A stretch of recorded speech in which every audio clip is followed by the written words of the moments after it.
So today's webinar will focus on Standards 3.2.2a, Food Safety Management Tools. And this standard was gazetted on the 8th of December last year, and we'll have a 12-month transition period for implementation, and will start to be enforced from the 8th of December of this year. The Australian and New Zealand Ministerial Forum on Food Regulation noticed that the highest proportion of foodborne illness outbreaks in Australia were linked to food service, catering and retail food businesses.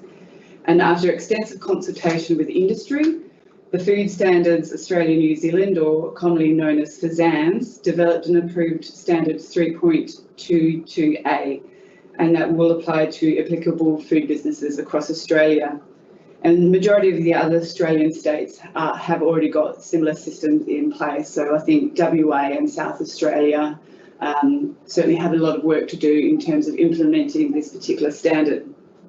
So the standard introduces 3 tools to ensure that anyone who handles food has the appropriate skills and knowledge in food safety, and to improve the management of key food safety controls. So I'm joined today with 3 representatives from our food unit, sharing their expertise. So we have Henry Tan, Rebecca Delsar and Kerry Foster. And I'll also be talking about some of the communication tools that are available to support this rollout. So you're encouraged to type your questions and answers into the chat function, and we will aim to answer these towards the end of the presentation. So please give us some time to get through the slides, because hopefully a lot of your questions will be answered. Otherwise, put them into the Q&A function and we'll address these at the end. And just so you know, this webinar will also be recorded and made available after the session. So with that, I'll just go into... So just a quick snapshot of what we plan on discussing this morning.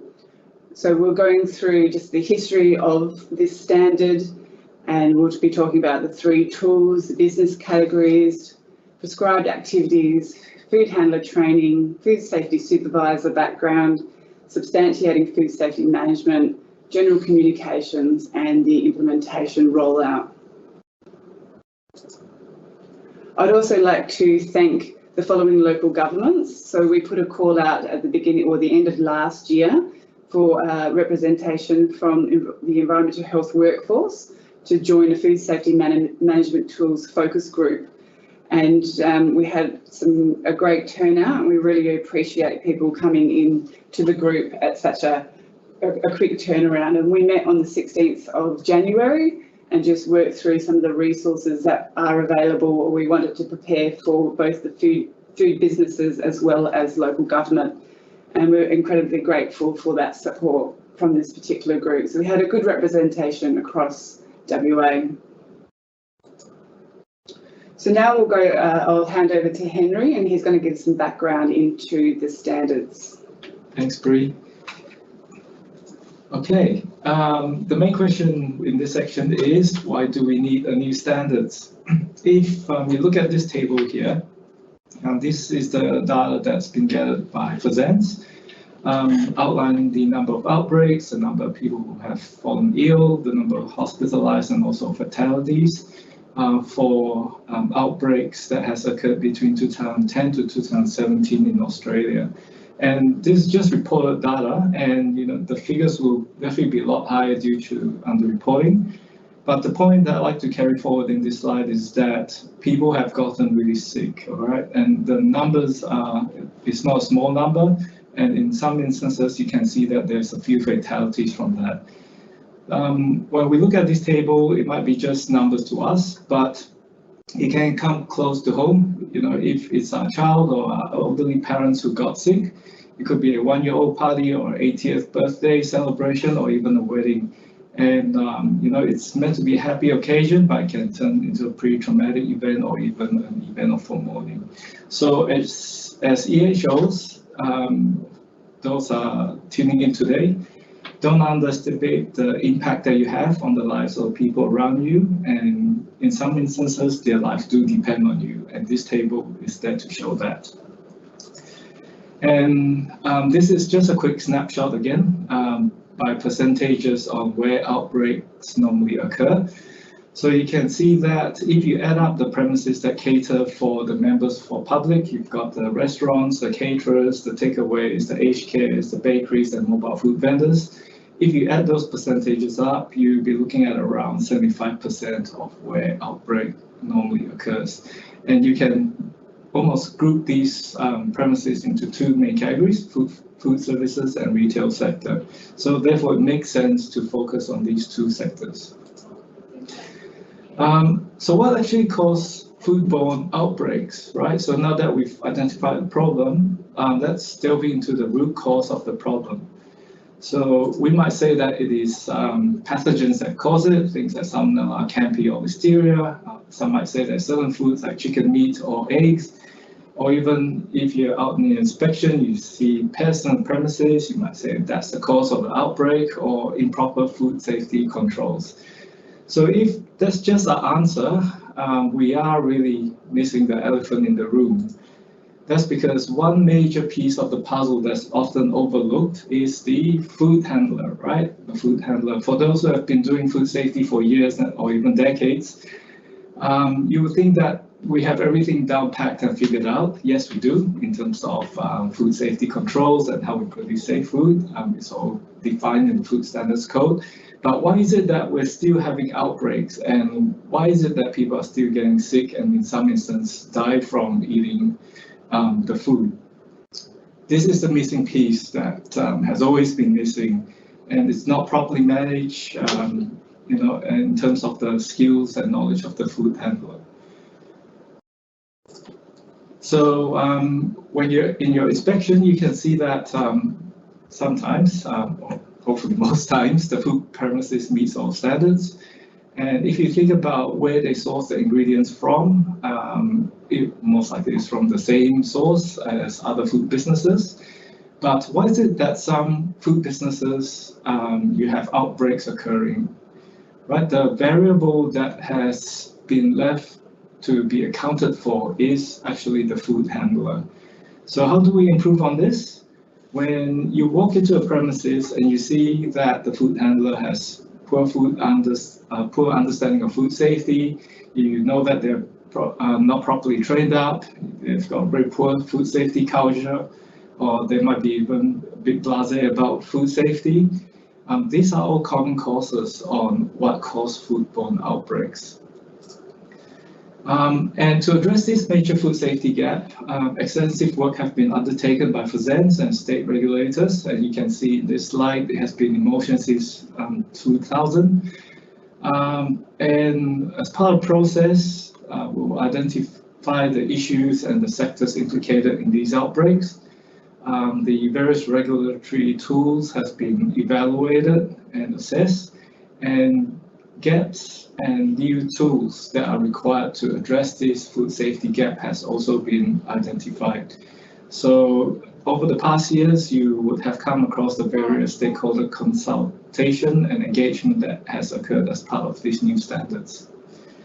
Which brings us to the new standards. So as Bree mentioned that it will come into effect 8th of December this year. You know how sometimes in your food safety assessment, you are banging your head on a brick wall, thinking that, there's so much that we can do, but we don't have the tools to do it. Well, now we do, right? As of 8th December, you do. So the point I'd like to carry forward is that these tools, these new standards, are your tools to help you in your enforcement activity.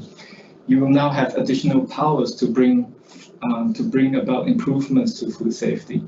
And also, again, don't underestimate your role as a health officer or in the local government in prevention of foodborne illness and protection of public health. So now I'll hand over to Rebecca to talk about these tools that you have in your toolkit to improve food safety. Thank you, Henry. So yeah, I'm going to start with just a brief overview of the new standard, and then we'll later on go into more detail on each sort of component of it. So the standard 3.2.2a is a new national food safety standard, so it will come under Chapter 3 of the Food Standards Code, and it's essentially an extension of the existing Standard 3.2.2 that you'll all be familiar with. It's introducing 3 new food safety management tools, and it's going to apply to food service, catering and retail businesses in Australia that handle unpackaged, potentially hazardous food. And the reason for that is that they've been identified to be the higher risk food handling activities that have been linked to the outbreaks that Henry was talking about. So going through these 3 tools, we have to start with food handler training. Now, food handlers are required to do either a food handler training course or to demonstrate that they have the necessary skills and knowledge in food safety and hygiene. So this is really strengthening the existing requirements of Standard 3.2.2, where food handlers must have skills and knowledge in food safety. I think this tool will be quite useful for authorised officers doing food safety assessments, because it's really enabling you to require, food handlers to undertake this training if you feel that there's evidence to show that they don't have the required skills and knowledge. The second tool is Food Safety Supervisor. So these are individuals, it could be 1 or more, who have certain skills and knowledge at a high level, and their role would be to supervise the food handlers in the food business. Now, this requirement is already mandated in other jurisdictions in Australia, so we are one of just 4 jurisdictions that doesn't already have this. So bringing this into the national standards will help to improve consistency with the food legislation across Australia and bring us up to speed with what other states are already doing. And finally, the third tool is substantiation of critical food safety controls, which is really record keeping for certain key food handling activities that have been determined to be higher risk. Now, again, this will assist authorised officers during food safety assessments by enabling you to require food businesses to keep records if you find that they are not demonstrating that they are doing what they should do, particularly in relation to things like temperature control. So the alternative is that they do demonstrate safe food handling practices, but failing that, I think record keeping is the main tool that will be used here. So the food businesses captured by this standard must implement either 2 or all 3 of these food safety management tools, and it depends on the category definition that they come under. So the standard refers to 2 food business categories. There are category 1 or category 2 businesses, which relates to the risk of their particular food handling activities. It's important to note that the standard 322 requirements still apply to all of these businesses, but all of these tools are just in addition to that. So now I'm just going to go through the actual food business categories as they are defined in the standards. There are a few definitions to go through in relation to types of food businesses and the actual activities that they will be doing. So businesses, as I mentioned, will be classified as either category 1 or category 2, depending on their activities. And the categories determine which tools will apply to them. So given here in this table, category 1, which are the higher risk activities, will be needing to implement all 3 of the tools, whereas category 2 will only need to implement food handler training and food safety, have a food safety supervisor. The business will always be classed according to its highest category. So if you have a business that is falling under both definitions, then it will be classed as a category 1 business and required to implement all 3 of the tools. And when we talk about these category definitions, it applies to all food businesses, regardless of their size, location or business model. So you can have temporary and mobile food businesses, whether they're fixed or permanent. It applies to them all. There is just one exemption, and that relates to charity or fundraising events. So that is defined. The fundraising event is defined in Standard 1.1.2, which is events that raise money solely for a community or charitable cause and not for personal financial gain. So note that this refers only to the funds that they're raising, whether it's for charity or not. It doesn't actually refer to the specific activities that they're doing. So it could be a simple sausage sizzle, or it could be something, more of a sit-down meal, for example, but they will still be exempt. And the reason for that is because these events are typically one-off or occasional events, and they tend to be run by volunteers. So it wouldn't be practical to require them to implement these tools. So they've been exempted. Then moving on now to category 1 business definition, which is given in clause 6 of the new standard, and it is a food business that is a caterer or a food service and processes unpackaged potentially hazardous food into food that is potentially hazardous and ready to eat. We've given some examples here. So when you think of caterers or food service, you think of restaurants and cafes, fast food outlets, hospitals and aged care, childcare also do food service. There are some retailers that potentially do food service as well, which I'll go into more detail in just a moment. Now, I've underlined a few of the terms here because they are terms that are defined in the standard or elsewhere in the code, and there'll be things that you're mostly aware of or would have come across and be familiar with, but I will just briefly go through the definitions because it's really key here when you're trying to determine whether or not a business is A, captured by the standard, and B, whether it's a category or 1 or 2. It's really important to look closely at these definitions. Starting with category 1 business type. So if you look at category 1 definitions having 2 components, the first component would be business types, which is caterers or food service. And the caterers are defined in standard 1.1.2 of the code as a person, establishment or institution which handles or offers food for immediate consumption. And then food service is defined in the new standard in clause 4, which is a food business which processes and serves ready-to-eat food direct to a consumer, whether consumed at the food premises or elsewhere.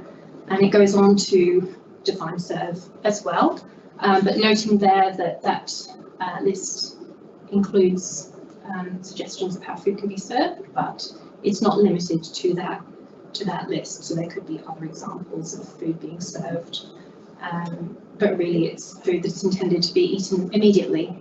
Although an individual could, of course, choose to take it home and eat it later.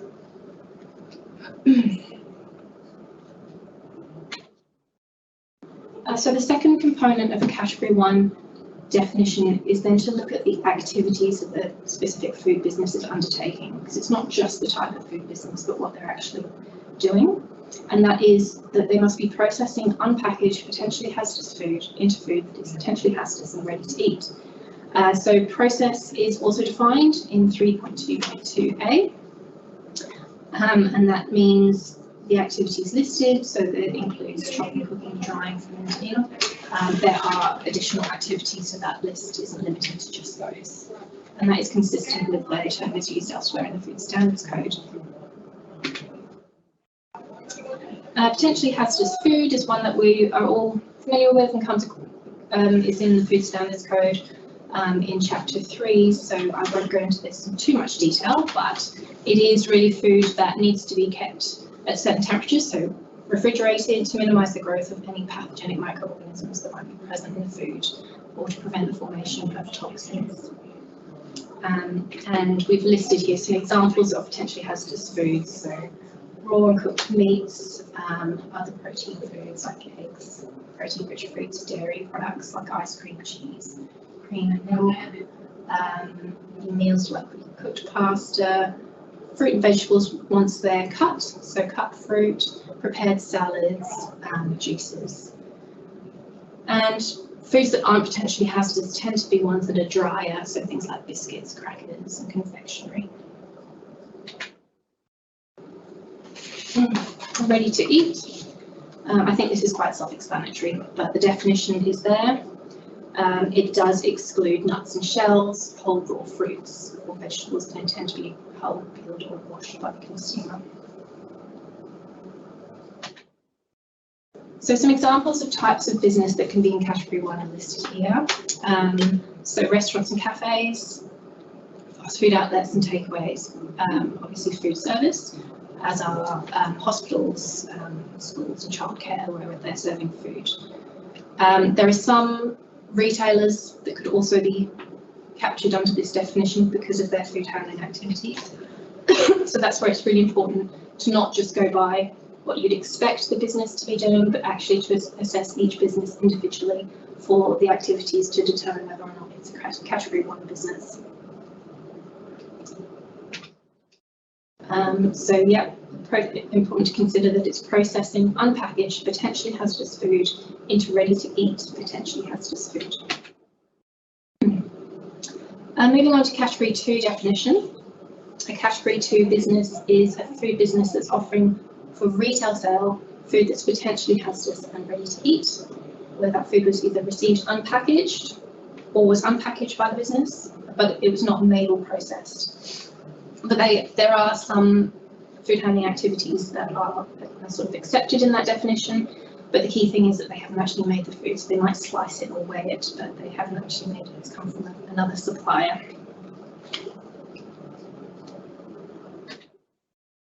So the key food handling components of the Category 2 business is that they're selling ready-to-eat, potentially hazardous food to the consumer, and they're handling it unpackaged at some point.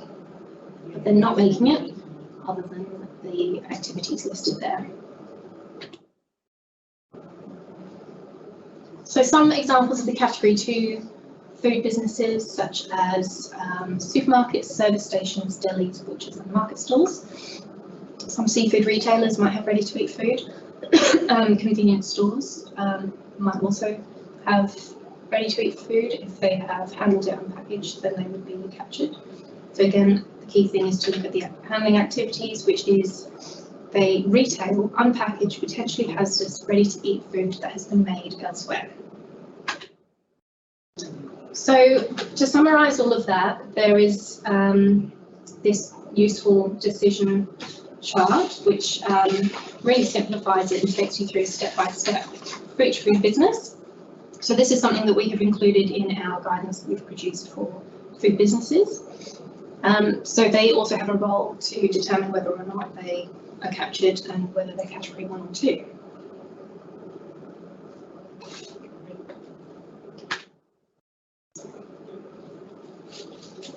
Now, I just want to mention the local government role in relation to determining Category 1 or Category 2 businesses. We have developed a few resources which Bree will talk about more later on. It's there for industry to assist them with this and help them to determine, whether or not they're captured. So obviously it can seem like a big task, but I think they do have that responsibility as well to determine whether or not they need to comply. We'll also be doing some further communications around this. And we have drafted a letter for you, for local government to use if you wish to do so, which you can use to contact your food businesses and advise them of this and the guidance that we've produced. You could also use your routine food safety assessments this year to raise awareness and to help gather information about each business to help determine whether or not they are captured. And then moving forward, it's something to potentially include into your registration assessments to obtain that information early on to help advise the food business if they need to this standard as well as the other Chapter 3 food safety standards. We'll also keep a log of decisions around categories and provide that to you if there are some that perhaps are a little bit grey, don't know which category they fit into, then that's something that we can provide to you to help assist to streamline this activity. Okay, next I'm covering prescribed activities. This is a term that is used in this standard because the standard or the tools in this standard only apply to certain high risk activities, so it doesn't apply to everything that the food business does. And the prescribed activities is defined in clause 5. And that is the handling by the food business of any unpackaged, potentially hazardous food that is used in the preparation of ready-to-eat food to be served to a consumer or is ready-to-eat food intended for retail sale. And that's clause 5. So as part of that, we have the definition of handling, which you'll be familiar with because this is consistent and used in the other food safety standard, and that is taken from standard 3.1.1. And there are a number of food handling activities there. Again, there could be others, so they're not necessarily excluded. So some examples here of what prescribed activities are. So we'll take first of all a deli that is receiving packaged ready-to-eat meat from a supplier. So it would be at the point of opening the package that it would be a prescribed activity, and that's the point at which they would need to apply the tools. They then may go on to display the food for sale slice it, weigh it, and wrap it. So all of that would be prescribed activities. Then you could have a restaurant that's making and serving cooked meals. So again, at the point where they're receiving unpackaged, potentially hazardous foods for their ingredients, or they're unwrapping those foods, that is a prescribed activity. They may then prepare those foods, such as slicing them, cooking, up to the point where they're plating up to be served. That is all a prescribed activity. However, the actual serving of the food wouldn't be included. And then the final example I've given here is the food retailer that's making and serving sandwiches. So if they are opening, say, pre-prepared salads, and then displaying them for sale and making up sandwiches and wrapping them, that would all be prescribed activities. Some activities that wouldn't be prescribed would, for example, be handling food that's not potentially hazardous, such as a supermarket selling bread rolls, or handling food that's going to remain in the package in which it came and isn't potentially hazardous, like chips or confectionery. Or it could be potentially hazardous food that's packaged from the supplier and is not going to be taken out of the package. So like sushi that's going to be sold as it is. So now we're going to move on to Kerry, who's going to start with the tools. Hello. So moving on from Rebecca's definition of food handling, we're going to talk about who is going to be classed as a food handler. So a food handler, for the purposes of this standard, is anyone who directly engages with the handling of the potentially hazardous foods whilst undertaking one of the prescribed activities that Rebecca has already talked about. So food handler training will apply to anyone in the food service industry who is handling unpackaged, potentially hazardous foods. So this will capture most people in the food service industry, but some people may not need it, and the training is commensurate with their duties. So some wait staff who are literally just moving food from a pass to a table may not need it, but in general, most people who are interacting in any way with potentially hazardous foods in one of those activities is going to need at least the food handler training, which is what we have there. So this includes chefs, cooks, servers, some wait staff, and it's not right. So the food handler training you'll be quite familiar with. You'll have seen the certificates as you're inspecting your premises already. What's different now is that the content of the course is prescribed, that it must contain these 4 elements, and that's the safe handling of food, food contamination, cleaning and sanitising of the premises and equipment, and personal hygiene. So the ones we are most familiar with seeing in WA are FoodSafe and IMALERT. There is another platform which is very popular in the eastern states called Do Food Safely, which is used nationally. And all of these platforms are considered to be meeting the requirements of these standards. So there's an example of the courses that I've just discussed. These are all online. They're usually free. They take an hour to an hour and a half to complete. They are available in different languages, so they are quite accessible and quite easy to use for most people. And these are just a display of the total number of Do Food Safely users by state. So you can see that it's very popular in the eastern states, but we don't see quite so much of it here in WA, but you may come across it as you're doing your assessments. The other option to formal training is that the food handlers can demonstrate their skills and knowledge. And that would be a matter for you to determine while you're doing your food safety assessments. You can ask and challenge the food handlers at the time of your assessment to show you how they undertake their duties. So that's an alternative if they don't want to undertake the formal training. In addition to the food handler training, there's a higher level of the food safety supervisor.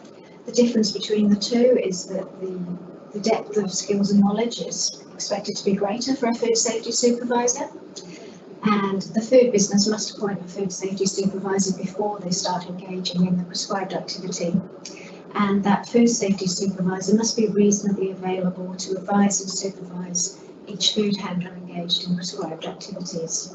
So they need to be trained, they need to be certified, they need to be able to give advice to people who make the food, who are food handling on the site at the time, and they need to be reasonably available. So they must have the authority to be able to manage and give direction for the safe handling of food, and their certificate or statement of attainment must have been achieved in the last 5 years, and they should be able to produce this for you. So the definition of reasonably available means that they must be able to oversee the food handling operations on a day-to-day basis. So they should be on site or easily contactable by phone.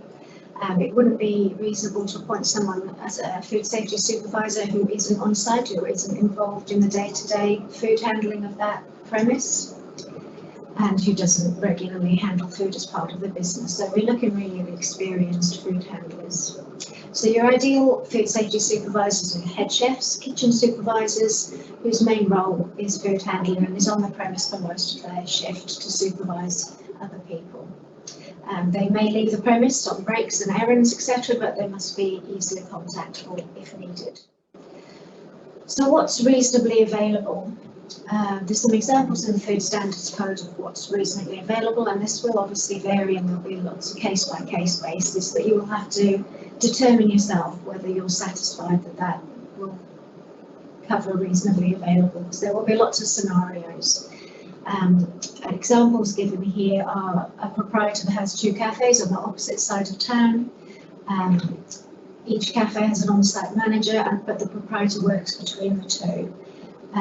The proprietor decides to make the manager at each site a food safety supervisor so that the food safety can be managed at both businesses. It wouldn't be reasonable for that manager to be darting between 2 food businesses. They're not reasonably available to each.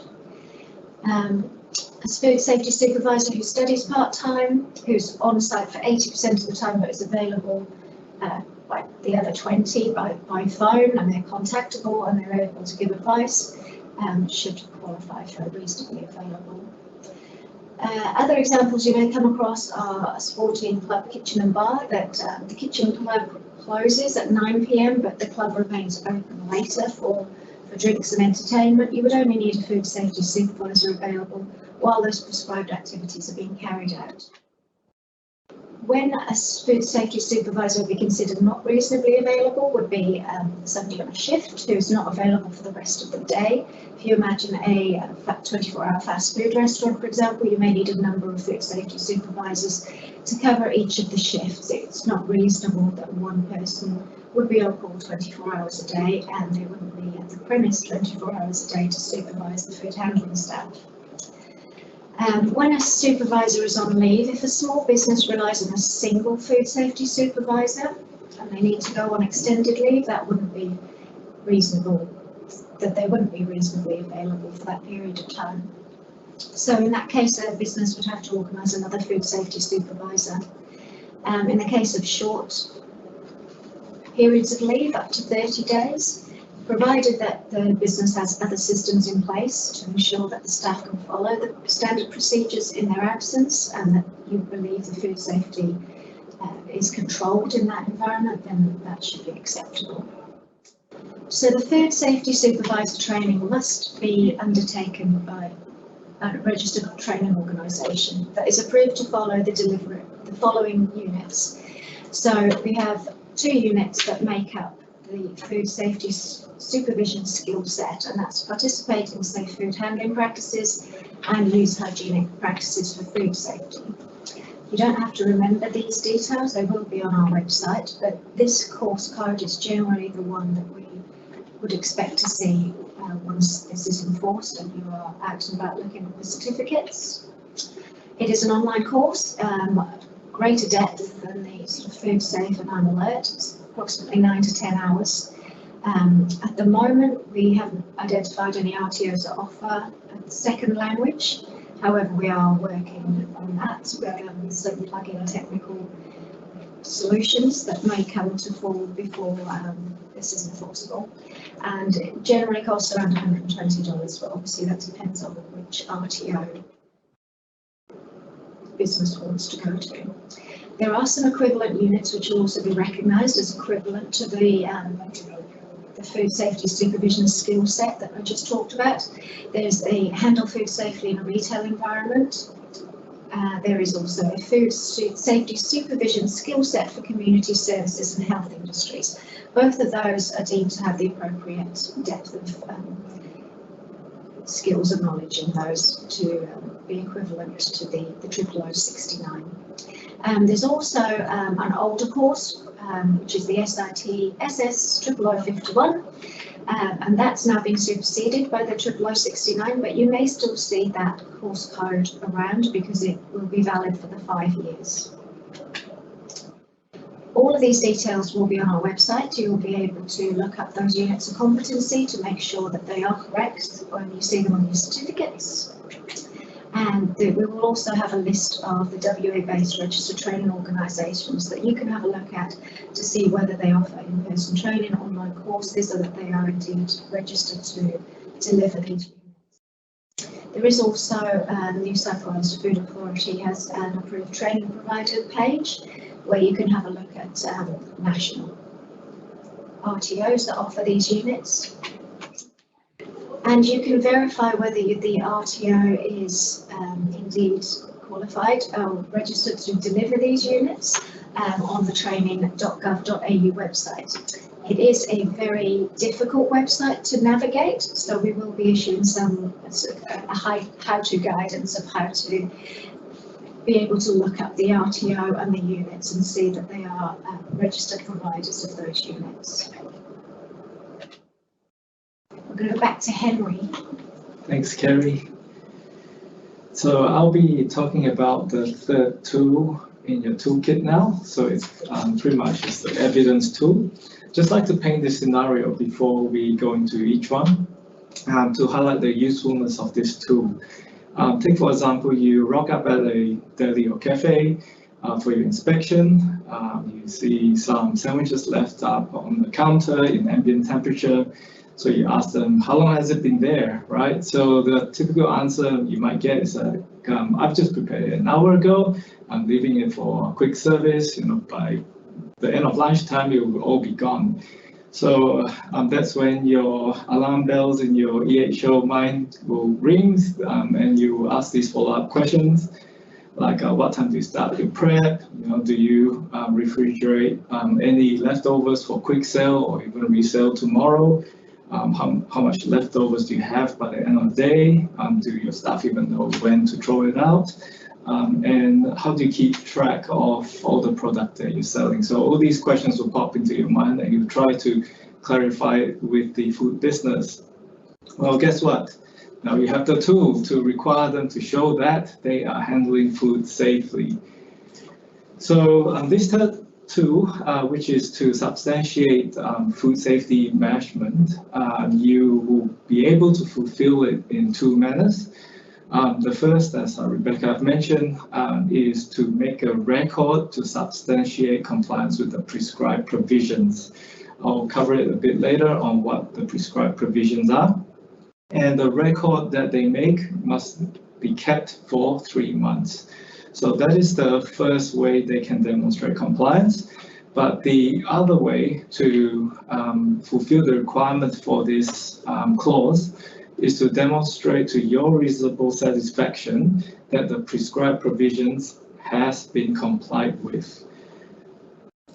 Okay, so I'll break down that definition now, or that clause, into the individual components and what it all means. So firstly, we're going to discuss what a record is. So this is taken out from the Archive Act 1983.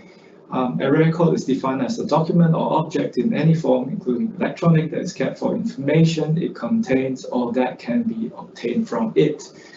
Examples of this is that it can be an entry on paper, or if they're a bit more tech savvy, they've got an app, they can collect the information on an electronic form.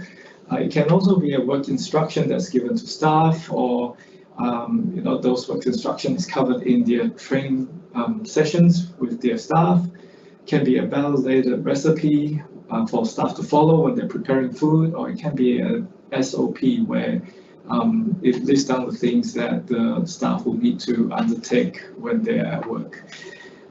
Even photos and videos are considered a form of record if they can retrieve it and show it to you. And even notes that's been made on an invoice, that's considered a record as well.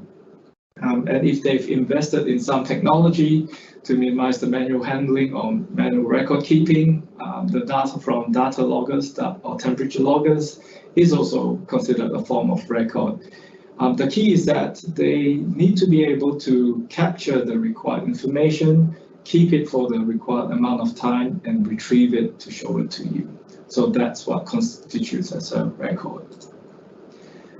And if they're going to opt for the second mode of compliance to meet the requirements of that clause, they can demonstrate compliance to your satisfaction. And these are some examples. They can either physically show it to you how food is prepared, or you can walk through or question or quiz the staff if they are actually following the work instructions or they are undertaking the SOPs that have been given to them. And again, there is a fair bit of flexibility in the standards. So instead of strict temperature control and recording every single step, they can opt for the time control. Again, they will need to demonstrate compliance with this. I'll cover in more detail on how that looks like later. So these are the prescribed provisions. It is called out in that clause early on. Pretty much what it is that those are the key sections in standard 3.2.2 relating to the handling of potentially hazardous food. So as you can see here at the table, we've got the 9 clauses there. So in the next part of my presentation, we're going to cover each clause and see what sort of record you will expect to see, and if they opt for the second way to demonstrate compliance, what to expect to look out for. Okay, the first is to do with temperature control during food receipt. So this is called out in 3.2.2. A food business must, when receiving potentially hazardous food, take all practicable measures to ensure it only accepts potentially hazardous food that is at a temperature of 5 degrees or below or 60 degrees or above. So that temperature range is formally defined as temperature control in the standards. So what do you expect to see on site? It can be collected in a form such as this. Again, this is based on the template from the Safe Food Australia guide. You'll be expecting to see a date, a time when the temperature is taken, the supplier that has delivered the food, the batch number for that delivery, the condition it has been received, and of course the temperature of the product and who has made that record. So this is a standard form that you can expect to see. But if you can remember the definition of record, it can be just an informal note on an invoice. So this is an example again on what you can see. So again, if they are to take a temperature of the delivery and make the record straight on the invoice, they'll need to note down the date and the time and who has made that record. In one sense, this might be a little bit better than the table that on the standard form that we have seen, because we can see exactly which product that they have taken the temperature of, and it will give you a good idea of you'll be able to check that they have actually undertaken that temperature measurement. It might be a bit cumbersome at first. They might let you know that this will take up a lot of time, but this is when you can promote the co-benefits of doing so, right? So at the end of the day, it is not the feta manufacturer that will be placed in line of fire when someone gets sick, but it is the food business itself that has served the Mediterranean salad that contains feta that was out of temperature control when they received it. The next few clauses on temperature control is to do with temperature control during food storage and display or display. So a food business must, when storing or displaying potentially hazardous food, store or display it under temperature control. So these two clauses are actually mirrored, so I've summed it up in one. Essentially, potentially hazardous food would need to be stored or displayed under temperature control. So how would compliance look like? They can make it, take the record in a form again, as you can see there. They'll need to let you know where the temperature was taken and the rough time it was taken and the date. So if you can see here in display fridge number 1, you might note that the temperature is a bit high during the morning startup, and you can see that they have made a note that a subsequent verification check was done on the food itself, and it is still within temperature control. So the point is that your role as the health officer is to encourage them to undertake these checks and have to make proper records of these food safety control. And just to let them know that they won't get in trouble when you see that the temperature is a bit high, but what is more important is that what is the follow-up action to address that potential risk that has been detected. And you might come across these food businesses that have temperature loggers. So it's a pretty amazing technology. You can have 4 or 5 loggers spread across the whole food business or even multiple sites. And they can visualize this in a phone or a tablet, and they can even program it to trigger alarms and things like that when the temperature is out of range. So again, they can show you the tablet or on the device that the temperature for all the either the hot or cold displays or even fridges within range, and that would also deem to satisfy. So coming back to this example, what sort of records would you be expecting? Okay, so using that example of potentially hazardous food stored at ambient, they can make a record of it to show you that the 2-4-hour rule has been complied with. So for example, with the smoked salmon and feta sandwiches that they made on 27th of February, they made a note that all the ingredients were taken out for prep at 9:30. They made 20 units, and after the prep, they after half an hour, they place it back in the fridge at 10 o'clock. Then they display it at 12 o'clock at the counter for the lunchtime run out of temperature control, and they've decided to put it back in the fridge at 1:30.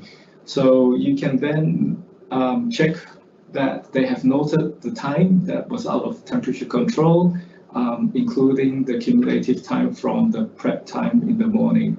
So when you add the two up, you've got a total of 2 hours at that point of time where the product is already out of temperature control.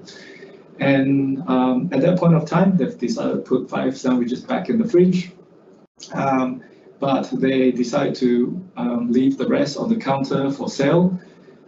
And again, at 3:30, they note that they've got 3 sandwiches left, and they've noted on the record that they've discarded it because the 4-hour time limit has been reached.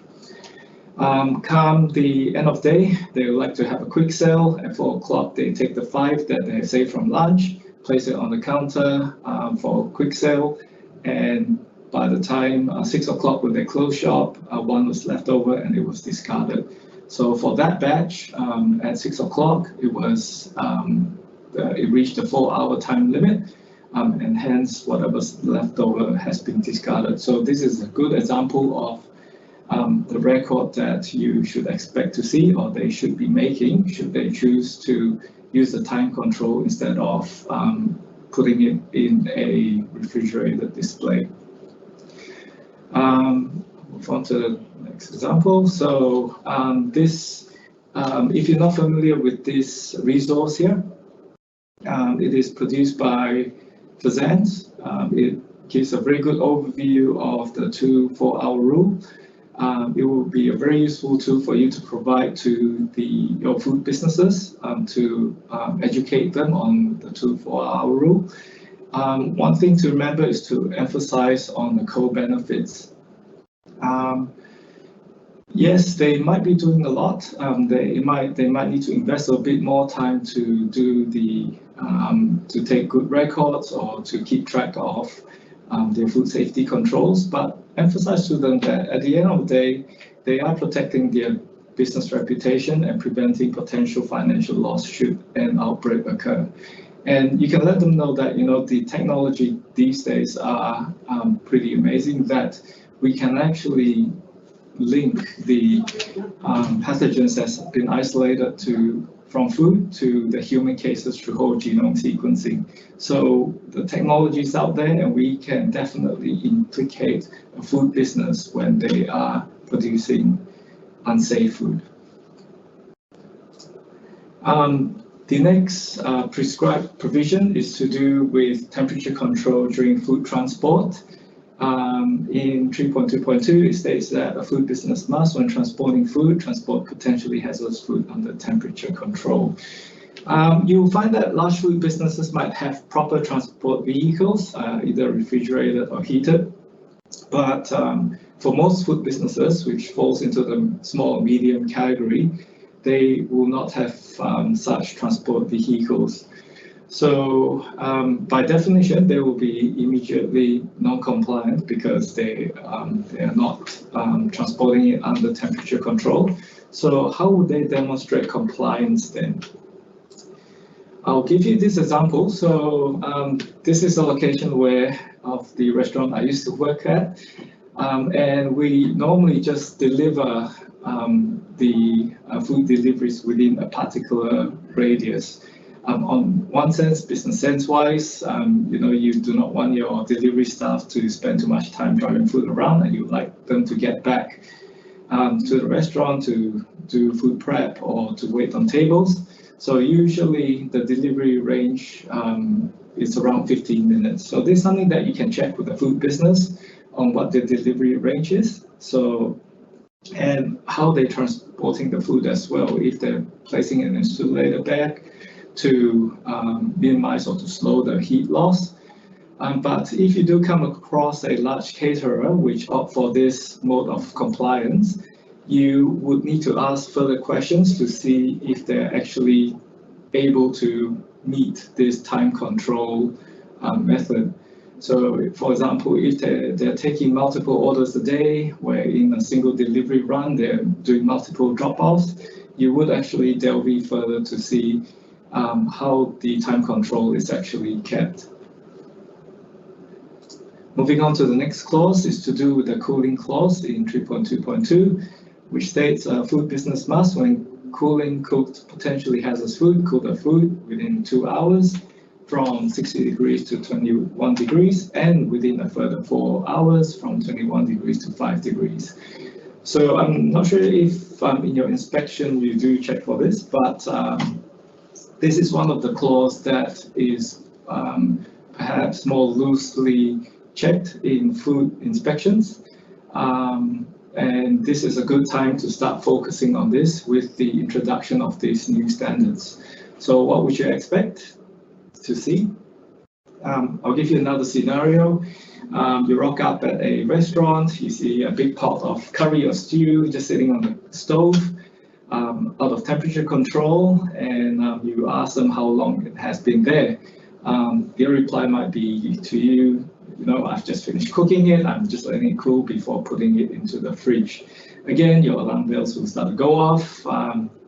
You ask how long has it, would that be, right? It's such a big pot, it will take a while to cool.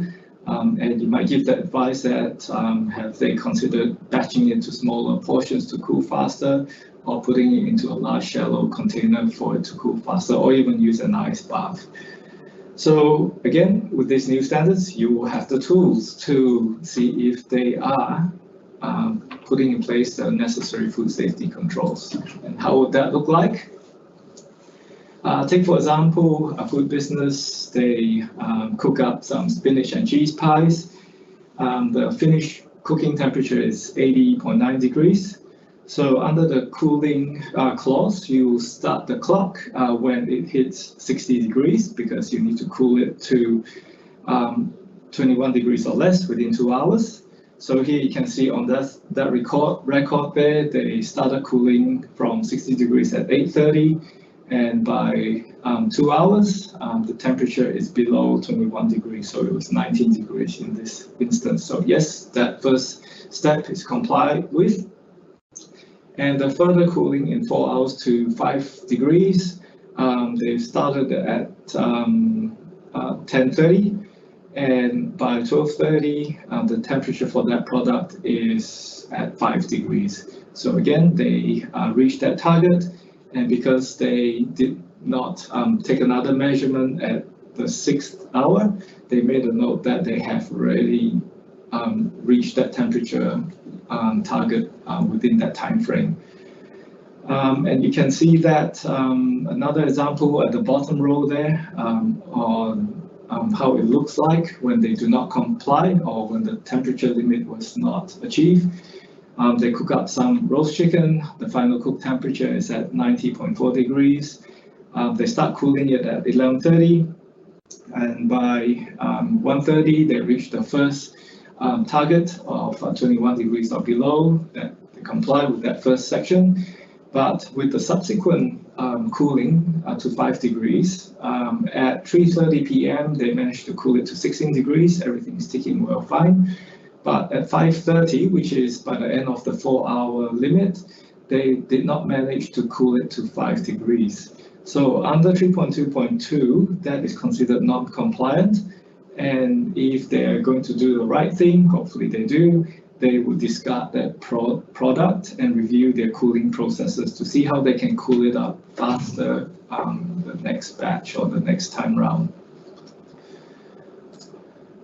The next clause is to do with reheating of food, which states a food business must, when reheating previously cooked and cooked potentially hazardous food, to hold it hot using a heat process that rapidly heats the food to temperature of 60 degrees or above, unless the food business demonstrates that the heating process used will not adversely affect the microbiological safety of the food.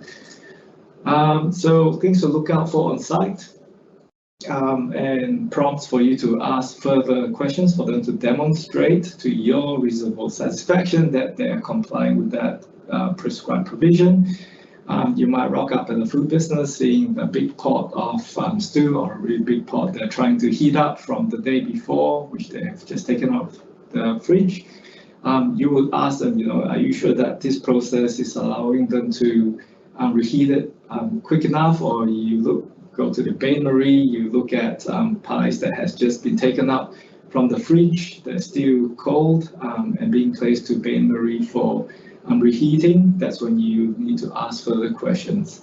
And the beauty of the standards is that you would be able to tell them to show you that the food safety controls is actually in place and that they are verifying the temperature of the food correctly.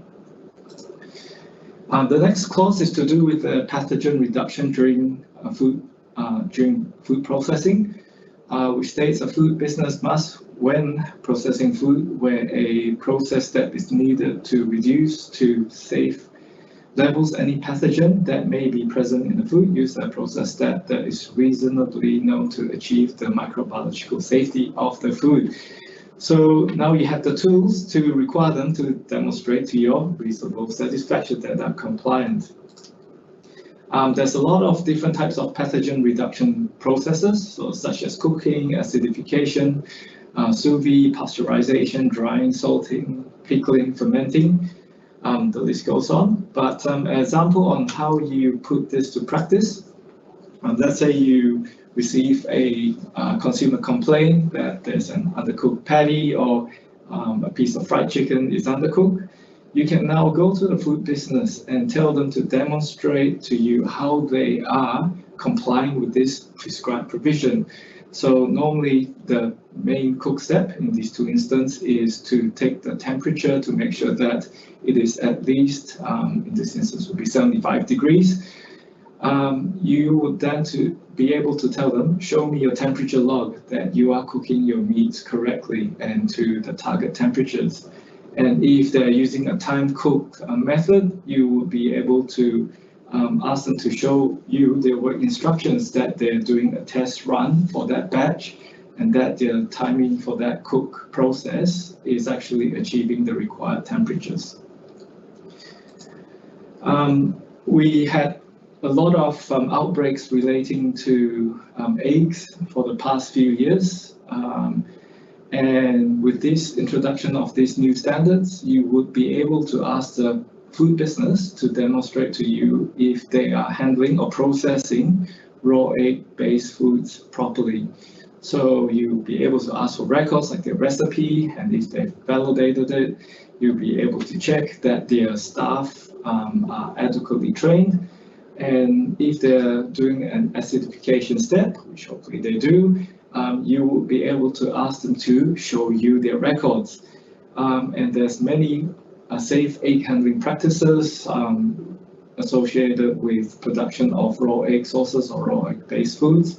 You will then, basing on these new regulations, that you'll be able to tell them to show you that they are complying with these. There's a lot of guides out there, so just quoting a few. There's two here from New South Wales, one from Tasmania, and also one incoming for Western Australia. So the messaging around this is that there's a lot of cooks, food processing methods out there, but there are guides out there that can help you to inform you what to look out for when you are out at the food business and what advice you should be giving them in terms of what CCPs they should be monitoring and should be achieving. The next clause in the prescribed provision is to minimize the time during food processing, and this relates to processing potentially hazardous food that is not undergoing a pathogen control step. So in this instance, they'll need to ensure that the time that the food remains at temperature that permit the growth of infectious or toxigenic microorganisms in the food is minimized. So how would this look like? One thing that you might observe the food business might be doing is that if they use a combination of non-potentially hazardous food with potentially hazardous food, they will chill all the ingredients first so that everything is kept under temperature, the potentially hazardous food will not increase in temperature too quickly when they put everything together, or they will show you that ingredients that they do not use immediately is placed back straight into the fridge, or is maintained the cold well. And if the food that they've prepped is not for immediate service, they show you that they place it straight into the cool room, ready for pickup or delivery. So the gist of it, because there's so many different types of permutations that you might see out there, they will need to show you that they are minimizing the time that this potentially hazardous food is out of temperature control. I'll move on to the next one. So the final clause that has been prescribed in the prescribed provision is cleaning and sanitizing. This is just part of the clause that is prescribed in 3.2.2. It says a food business must ensure the following equipment is in a clean and sanitary condition in the circumstances set out below. So for eating and drinking utensils, immediately before each use, it needs to be clean and sanitized. And the food contact surfaces of equipment, wherever food will come in contact with the surface, is likely to be contaminated. So with this, you now have the tool to ask them to demonstrate to you that this is actually being undertaken. Example of what you can find on site, they might decide to do up a cleaning log for the various food contact surfaces that needs to be sanitized and clean. So again, these templates are provided in the Safe Food Australia guide. Just noting that Safe Food Australia guide has just been revised. The content in this guide is more suited for health officers and environmental health practitioners. It is very detailed, and we do encourage you to go through it. There's plenty of good work examples in there, which gives you a better context and information on how compliance look like when you do go out to your food businesses. And on the website, there are various templates that's available that they can use to keep records of. I'll now hand over to Bree to talk about communication strategies.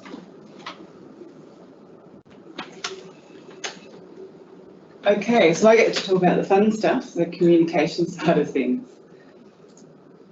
So hopefully a lot of you may have already seen we've produced 2 web pages. So we've got one that's targeting environmental health officers and the other for food businesses. Previously there was a little bit of duplication on both of these pages, but we've since modified them. So you'll find that the one for EHOs is the detail has kind of been removed, and everything about the standard is now on the food business page. So the EHO page will reflect what tools are available to help authorised officers. We'll also be putting the template letter that we produced that we'll talk about shortly, and a few other tools specific to what you need to help with your compliance and enforcement responsibilities. And then obviously the food business page has all the detail for food businesses to go to. We've shortened the URLs for these pages for food businesses, so it's nice and clean. So when you put out written correspondence, it's not too long. It looks a lot nicer. And the one for EHOs is obviously that longer URL. So hopefully these web pages have sufficient enough content on there to get a good handle of the standards, and all of the tools that I talk about next will be on these web pages for you to access. So we've produced a range of resources that are specifically designed for food businesses to help them understand how the standard applies to them. So we've designed this one-page infographic. It's a bit of a short enticer to help them kind of get a general handle on what category they may fall within and what tools they need to apply. We've also got a 2-page fact sheet that provides a little bit more written detail about what was in the standard. And again, it's a bit of an enticer to encourage people to go to the website and to also download a guideline that has the more detail in it. So we've also produced the a 20-page plain English guide for food businesses, and I think it's looking really good. We've used simple language, and hopefully it simplifies it enough for food businesses to get a good handle on what they're expected to do. We're also looking at getting some of these resources into other languages with a focus on Thai, Vietnamese, Mandarin and Italian. There's also going to be the option to co-badge these resources as well. So they've been designed so that local governments can put their logos into the resource too. If you would like to do that with your local government, then you'll need to touch base with our communications team, and they'll need to review the resources before they're actually released, just to ensure that they comply with our style guides from the Department of Health. We're also looking to, just quickly, we're going to do a pre-recording, a webinar for food businesses as well. So it'll be a much shorter and condensed version of this presentation. Hopefully it won't be any longer, than 15 to 20 minutes or so, giving some of the detail as well. It's not available yet. It should hopefully be up and running within the next 2 to 3 weeks. And we'll load that onto the food business website as well. And so hopefully that will help with addressing some of any concerns that your food businesses may have. So you can refer them to that website for more detail too. We've also got some social media graphics that we've been working on. So these are just being refined over the next couple of weeks as well. And then once they're available, we'll put them onto the Environmental Health Practitioners webpage. And we've also got a stakeholder engagement toolkit that will complement that. And so it will talk about different ways that local governments can consider helping to promote these new standards. And it will also have the the text that you can use to go onto your social media sites as well. So we will, that toolkit is being finalised and will be made available with the social media graphics.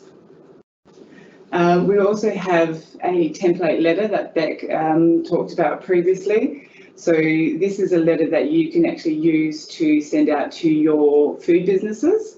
It's just to prevent duplication from every local government having to write the same or similar letter. So you can we'll load this up onto the EHO webpage, and you can modify it as you desire, but at least it's a starting point so you don't have to start from scratch. And we've also obviously got the national resources that FSANZ has produced. So there is an explainer, kind of short explainer video that we've got on the Food Business webpage. A very simple, basic video that kind of goes through the standard. As Henry mentioned, Safe Food Australia have released their 4th edition that talks all about the standards. There's info bites specifically on the standard as well. I think there's about 4 or 5 that break down the different components. And then Safe Food Australia also has a range of appendices, including the record templates. So we're not going to duplicate that. So if the food businesses want a record template, then they can be referred to those on the Safe Food Australia. And there's links to all of those resources from both of the website pages. So in terms of communicating the changes, we've recognised that these 4 areas have a key role in helping to promote awareness of the standard. So of course the Department of Health, local government, which we recognise as being the most vital in terms of the promotion of these standards to food businesses that are registered within your local governments. There are other state government agencies and also a range of different association groups. So in terms of the Department of Health role, we coordinate the implementation by local governments across WA. We're developing WA-based resources and obviously turning them into some other languages that have been requested through previous surveys with local government. We're doing some targeted social media that you'll hopefully see roll out in the coming weeks and months. And then also we will be doing a further burst of social media towards the end of the year, around September, October, to again raise awareness about the fact that their businesses must ensure they're compliant by the 8th of December. We're also putting together some targeted newspaper ads, and again you'll be seeing those rolling out over the coming weeks. We're hosting seminars. We had a seminar last week which was well attended. We've got this webinar, and there's also a seminar on the 17th of March down in Margaret River. So we're hoping those within the Great Southern and the Southwest areas will be coming along to that particular seminar. And then we will also be partnering with various associations and other agencies to help promote the standard.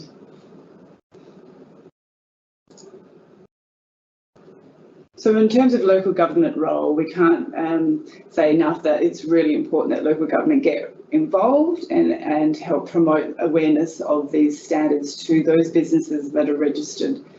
So the key way to go about this is plan how you will inform your registered food businesses of the new standard. Is this going to be through email, written letter? Can you partner with your communication team? If you have a team to communicate, a communications team, then definitely get them involved early on. And when we release our stakeholder engagement toolkit, this will be quite useful for them as well, because it have all the key messages that we want to get across. How are you going to inform? So prepare your letters. Will you be using the template letter that we've provided, or do you need to modify it in any way? And then also determine what resources that you would like to release. So will you be attaching the fact sheet, the guide, or the infographic, or all 3? Or would you like to just do the fact sheet and the infographic and then encourage people to go to the website to download the 20-page guide? You need to look at the types of resources that you need to update. So your local government websites will have to be updated. and you can add the new links to the Department of Health content online. So there's key ones are the FSMT and FSS links, and also what detail that you want to put in your own local government site as well. You also need to look at some of your assessment tools that you use to make sure that you can verify that these businesses are implementing the standard. And it's also been brought to our attention as well about the registration forms to capture these businesses in the future. And then again, if you can work with your comms team or somebody within your council that's quite savvy with the communication side of things, on looking at how you can promote the standards. So what various communications channels do you have access to? Social media, newsletters, local community newspapers, and any other way that you generally engage with your food businesses. Are there food business meet and greet opportunities that you might be able to go along to help answer any of the questions to your local local businesses? So this is just a quick snapshot. So the aim is to start raising awareness about the standards throughout March and April, sending out letters to food businesses, and then figuring out if you're going to attach all 3 standards or go with 1, 2 or 2.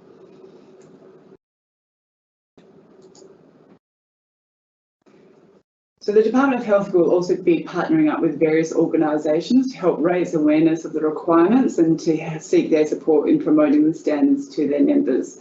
So we've gone through and recognised a range of different agencies that we'll be writing to and encouraging them to help promote the standards.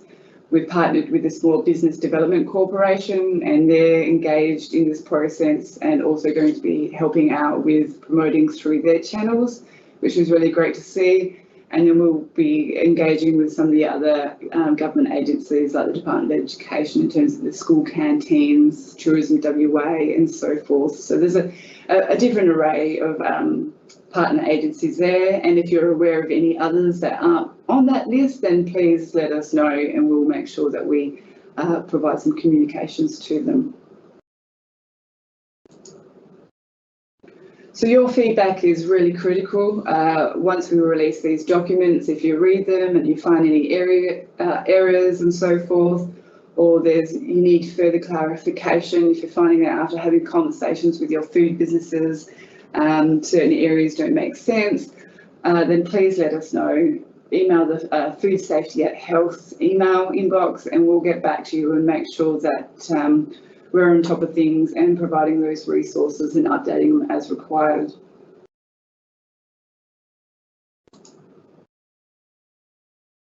We just want to have a quick plug for some of the food safety resources that are already available. So about 1.5 years ago, we released the Food Safety Toolkit. So there was a range of posters and stickers and some fact sheets as well that are also on this website. And this is a great opportunity to raise awareness of these resources to your food businesses as well. So local government, food businesses can't order them directly online, but local governments can. So you can order batches online and then you can hand them out to your businesses when you go out and do your assessments, or you can even with your sending out your updates about these standards, then you can also put these into those resource packs. And Henry's now going to be talking about the implementation timeframes. Thanks, Bree. Okay, so this is the implementation timeline that we have in mind. So it is not set in stone, but feel free to tweak it to suit your needs in your local government area. So as you can see, work has been progressing pretty quickly since January this year. And the WA resources, as Bree has mentioned, is currently already finalized and it is ready to be sent off to all local governments this week. And between now and mid of March, before you engage with your food business, it's important that you familiarize yourself with the new standards. So either through this training seminar or the Safe Food Australia guide, and have that internal training and discussion on how compliance look like and how you gotta engage with your food businesses.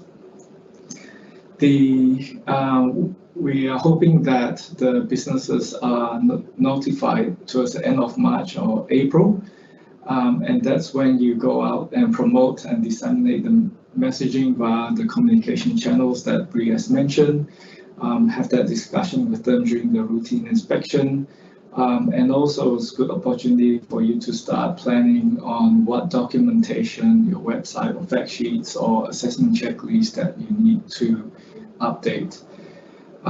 It is before the 8th of December.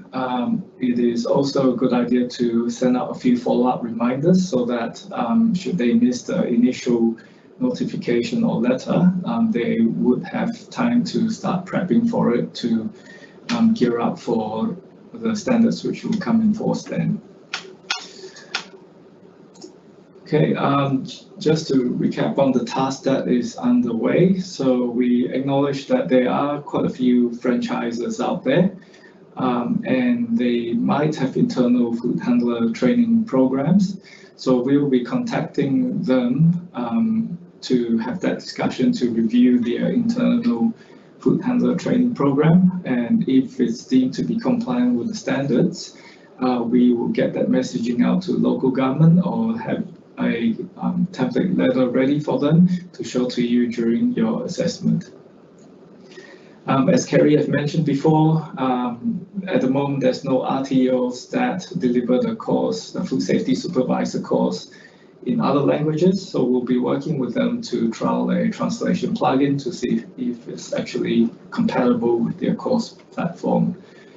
And just one administrative task for Department of Health is that we will be drafting a regulatory guideline to specify the units of competency for the food safety supervisor training course. That way it can be enforced via the Food Act. I would like to end off the presentation with this quote from Kevin Sands in one book that he has written. It says, "It is never the tool that decides, it's the hands and the heart of the one who wields it." So now the food safety management tools has been given to you. Go forth and protect public health and improve the well-being of your community. Okay, now we'll open the floor for questions and we'll be monitoring the chat. But if you're going to sign off, we do ask that you complete a quick survey. Either scan the QR code on the screen which brings you to the Google form to lodge your feedback for today's presentation. And we thank you for your responses. Well, thanks everyone. So we've got a couple of questions that have been asked previously that we thought we would kind of reiterate today. So this one I think is for you, Beck. So are family daycares required to comply with the standard? Yes, depending on their activities. So if it's a food business and they're serving food to the children in their care, then they're captured by the food legislation. Then it'll be a case of looking at the definitions of the categories and determining exactly what they're doing and whether they're a category 1 or a category 2. So the short answer to that is yes, and most likely they will be captured. Yeah. Okay. And if there's only one person or a sole trader operating the business, do they need to do the food handler training and the food safety supervisor course as well? So they would most likely do the food safety supervisor course because you would need one food safety supervisor on the premise, and if they're the main person on that premise, you would expect that they would be the food safety supervisor and do that longer course. And so if the standard states a food safety supervisor needs to be reasonably available, what happens if they go on holidays? For short-term absences of leave, it's suggested up to 30 days, provided the business has other provisions in place. So their staff are experienced, they have standard operating procedures. Up to 30 days, they will need to appoint another food safety supervisor. For extended periods of leave, however, you would expect that they would need to appoint another food safety supervisor and somebody else to do that training.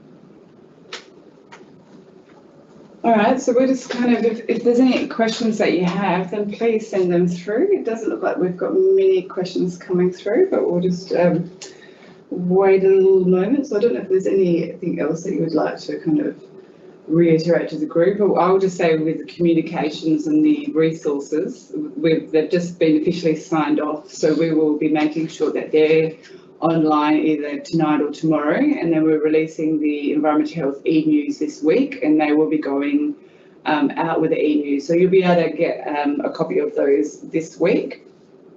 We will also be sending out letters to all local governments addressed to your CEOs with details of the standard and the resources that are available, including the template letter. And that template letter, like I said, will be going on to the Environmental Health Practitioners webpage for you to access and download. It'll be available in Word, so you can still cut and paste and then modify as you require. Okay, so we've got a couple of questions that have come through now. So in an example where a home baker handles potentially hazardous food such as egg or milk in the processing, but the final product is shelf stable, so it's low risk like cookies and cakes, do they still need to meet category 2 definition? It needs to be potentially hazardous food that they're selling, and that's it. So that would be ready to eat food, but if the final products that they're making are not potentially hazardous, then it's not captured by the standard. Is there a way to classify a food business which is not a category 1 or 2 food businesses? So what do we call them to ensure consistency? That's something that we haven't considered. I think, yeah, if there's a need for it, we could perhaps consider it. Yeah, currently the standard only refers to the two, the category 1 and category 2. All other businesses just wouldn't be captured, and there would be a whole range of businesses not captured. Not just, you know, the retailers that aren't captured, but, you know, there's manufacturers and wholesalers and things like that, so it would be quite a lot. So what is the difference between current need for adequate skills and knowledge and new requirement for demonstrating they have appropriate skills and knowledge?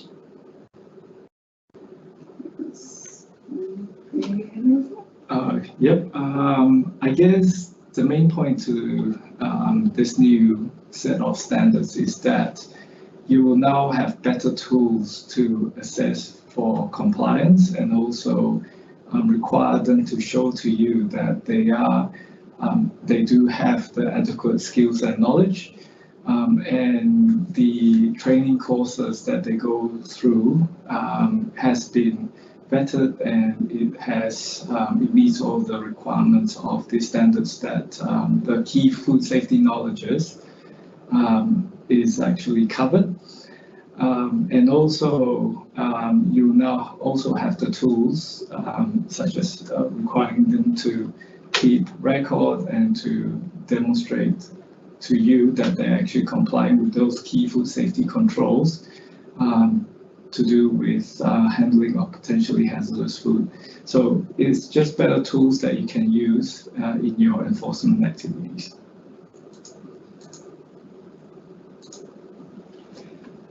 So can a leave of absence from food safety supervisor be included in the regulatory guideline, e.g. the 30 days? I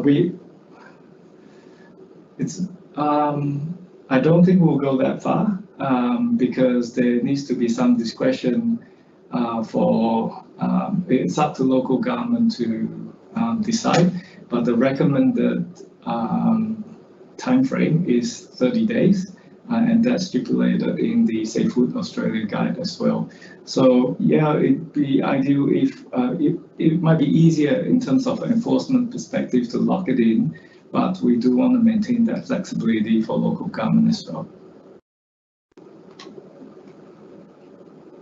And I guess you were saying that if the key food safety supervisor was on holidays, that they need to make sure that that their staff can still demonstrate food safety skills and be able to answer some questions and the like. So There should be some checks and balances still in place to make sure that those staff that are around still have that skills and knowledge.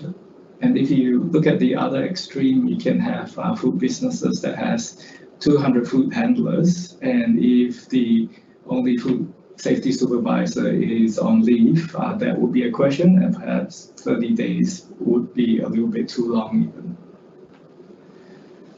So do qualified chefs, such as executive chefs, head chefs and chefs de cuisine, have to retrain every 5 years? Yes, I believe we would need to. The food safety supervisor is separate from any other qualification that they already have, and it is compulsory that it's within the last 5 years.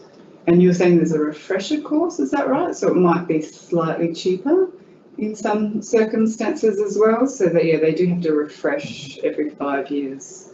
And just to clarify, is that that will only apply if the chef or executive chef or the head chef is the nominated food safety supervisor. Then yes, they need to maintain a valid certificate that has been issued within the last 5 years. But if they're just a food handler, that renewal is not required. So we currently have a mandatory food handler training unit that all public hospital food handlers complete online on an annual basis. Can this course be reviewed by the food team to confirm if its contents meet the requirements of the standard? The food handler training component. Yes, most definitely. The same way we are engaging with the franchisees. Happy for you to send us details. We can have a look to see if it meets all the requirements of the new standards. And it's probably worth EHOs considering doing the food handler training if you haven't done it before, and it might even be worth some doing the food safety supervisor course as well, just so you're familiar with what they're getting taught. And yeah, it's always good to do the courses that we're telling other people to do. So I think that looks like that is most of the questions that have come through. So I think we'll leave it at that. So if you have any other questions throughout the process, then please feel free to email the foodSafety@health.wa.gov.au inbox, and your email will be passed on to those in this team, and we'll get back to you with some support. But we're really hoping that all of the resources that we've been put together provide a comprehensive kind of snapshot of what is required, from the simple tools like the infographic to the more detailed guidelines and web pages.